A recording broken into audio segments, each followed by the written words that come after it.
Tila sumiklab lalo ang isyong alitan o tampuhan sa pagitan nina Casey Concepcion, Frankie, at Kiko Pangilinan dahil matapos kasing kumpirmahin ang balitang inunfollow ni Casey sa social media ang stepfather na si Kiko at half-sister na si Frankie, ay sunod-sunod ang naging post ni Sharon Cuneta na may nilalamang tila parinig o patama umano kay Casey.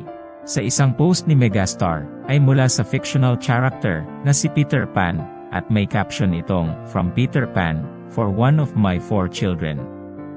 Ang 4 na anak na tinutukoy ni Sharon ay sina Casey, Frankie, Miel at Miguel. Mababasa rito, "Every kind of love, it seems, is the only one. It doesn't happen twice, and I never expected that you could have a broken heart and love with it too, so much that it doesn't seem broken at all. I know young people look at me and think my youth seems so far away, but it's all around me, and you're all around me." Makahulugan din ang isa pang Instagram post ni Sharon na hango pa rin mula sa Peter Pan, na may kaugnayan sa mother and daughter. Kung matatandaan, sa isang panayam ni OG Diaz kay Sharon, inamin ng megastar na may mga bagay silang hindi na pagkakasunduan ni Casey.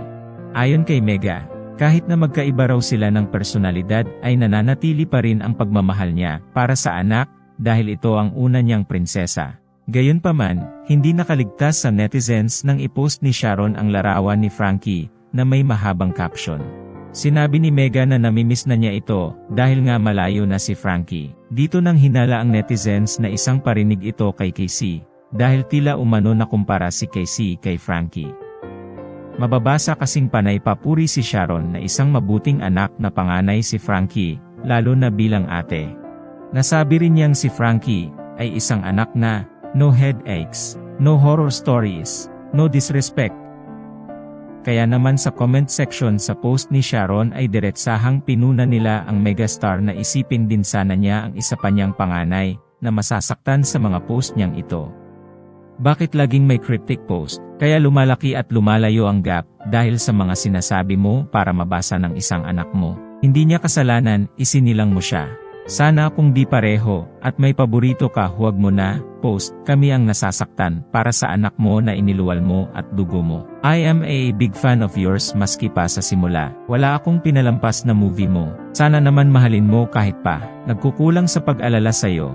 Ina ka, ikaw dapat ang nagpa-patch sa mga alitan sa pamilya. After all, ikaw ang may panganay sa kanya.